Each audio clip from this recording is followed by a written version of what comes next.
Hello guys, आज हम लोग क्लास 12th का बायो का chapter cell the unit of life के बारे में पढ़ेंगे, जिसमें हम लोग आज 3 टॉपिक कवर करेंगे, जो कि है discovery of cell, history of cell और सेल थ्योरी। तो सबसे पहले टॉपिक के बारे में बात करते हैं, जो कि है डिस्कवरी ऑफ सेल। तो discovery of cell Robert Hooke ने किया था। तो जो पहला सेल उन्होंने डिस्कवर किया था वो एक प्लांट का सेल था और वो डेड सेल था, और ये उन्होंने 1665 में किया था। तो बेसिकली उन्होंने किया क्या था कि उन्होंने एक प्लांट के कोर को माइक्रोस्कोप से ऑब्जर्व किया, और ऑब्जर्व करने के बाद उन्हें पता चला कि उसमें एक छोटे छोटे कंपार्टमेंट पाए गए, और उस कंपार्टमेंट को उन्होंने सेल का नाम दिया, और सेल टर्म उनके द्वारा दिया गया था, जैसे कि हम लोग यहाँ पर देख सकते हैं। उसके बाद उन्होंने एक बुक पब्लिश की जिसका नाम माइक्रोग्राफिया था, जो ये सब बताता है, सेल के बारे में बताता है।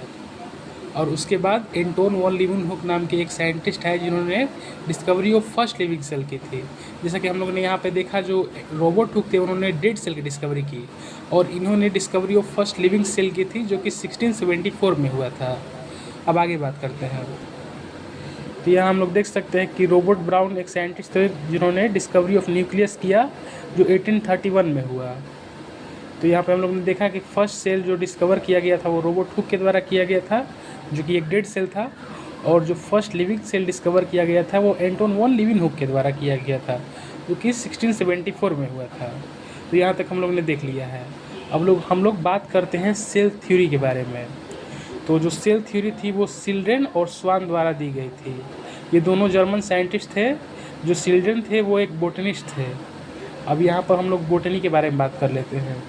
तो बोटनी बायोलॉजी की वो ब्रांच होती है जिसमें हम लोग प्लांट और उससे जुड़ी चीज़ों के बारे में डिस्कस करते हैं।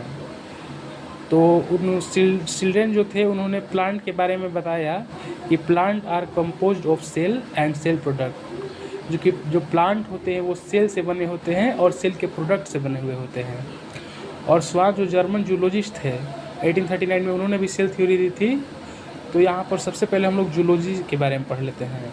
तो जूलॉजी भी एक बायोलॉजी का ब्रांच ही है जिसमें हम लोग एनिमल और उनके बारे में पढ़ते हैं। तो स्वान जो थे उन्होंने कंबाइंड थ्योरी भी, जैसे कि उन्होंने सेल जो कि एनिमल सेल था उसको भी कवर कर लिया और प्लांट सेल था उसको भी कवर कर लिया। तो यहाँ पर हम लोग उनका सेल थ्योरी पढ़ते हैं। उन्होंने कहा outer thin layer of animal cell is known as plasma membrane. तो उन्होंने कहा जो कि एनिमल का सेल है, जो उसका आउटर थिन लेयर है, जो कि बाहरी का परत है, उसको हम लोग प्लाज्मा मेम्ब्रेन कहते हैं। तो ये बात हो गई एनिमल के बारे में। अब वो प्लांट के बारे में बात करते हैं। Cell wall is a unique character of plant cell. जैसा मैंने बताया कि उन्होंने प्लांट के बारे में भी कहा था, तो उन्होंने कहा था कि जो सेल वाल है वो एक प्लांट का यूनिक कैरेक्टर है। जैसे कि यहाँ पर हम लोगों ने देखा कि जो एनिमल सेल का जो बाहरी लेयर है वो मतलब पतला है, लेकिन प्लांट का सेल के पास एडिशनल लेयर है सेल वाल का। यहाँ पर लिखा भी गया है cell wall is a outer covering of plant cell. जो सेल वाल है प्लांट सेल का आउटर कवरिंग है, और यहाँ पे प्लाज्मा मेम्ब्रेन जो है वो एनिमल सेल का आउटर कवरिंग है। तो यहाँ पर प्लांट के पास एक एडिशनल कवरिंग है, यहाँ पर हम लोग ने देख लिया।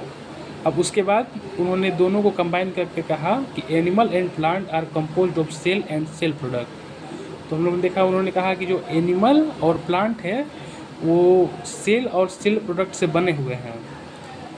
अब उसके बाद सेल थ्योरी चिल्ड्रन और स्वान को दोनों कंबाइन करके पढ़ाई गई 1838 से 39 के बीच में, जो कि थी animal and plant are composed of cell and cell product. जैसे मैंने पहले बताया था कि जो एनिमल और प्लांट है वो दोनों सेल और सेल के प्रोडक्ट से बने हुए हैं।